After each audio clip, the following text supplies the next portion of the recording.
দুর্নীতিগ্রস্ত সরকারের সাক্ষী ছিলাম আমিও, বললেন বাঁধন। আজমেরি হক বাঁধন ছোট পর্দার জনপ্রিয় অভিনয়শিল্পী। জুলাই আন্দোলনের শুরু থেকেই সামাজিক মাধ্যম ও রাজপথে ছিলেন সরব। এক পোস্টে বাঁধন জানান, গত সরকারের আমলে দুর্নীতিগ্রস্ত নির্বাচনের সাক্ষী ছিলেন তিনিও। স্ট্যাটাসে বাঁধন জানান, শেখ হাসিনা সরকারের নির্বাচন ছিল দুর্নীতি ও প্রভাব খাটানো নির্বাচন।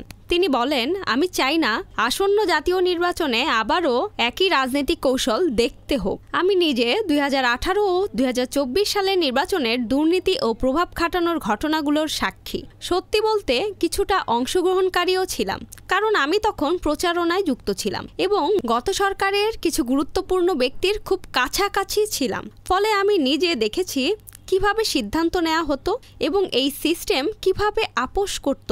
এই লাক্স তারকা বলেন, ক্ষমতাসীন দল কিভাবে প্রতিটি প্রতিষ্ঠানকে নিজেদের স্বার্থে ব্যবহার করেছে, যা ছিল অত্যন্ত অনৈতিক ও অন্যায্য।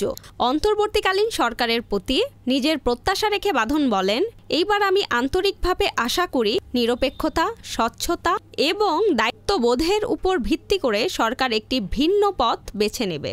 একটি সত্যিকারের নিরপেক্ষ নির্বাচন শুধু জনগণের দাবি নয়, এটি একটি শক্তিশালী উপহার যা বাংলাদেশের মানুষকে দিতে পারে এ সরকার। সবশেষে বাঁধন লেখেন, আমরা স্বচ্ছতা প্রাপ্য, আমরা জবাবদিহিতা প্রাপ্য, আমরা এমন একটি ভবিষ্যৎ প্রাপ্য যা সত্য দিয়ে গঠিত, ষড়যন্ত্র দিয়ে নয়।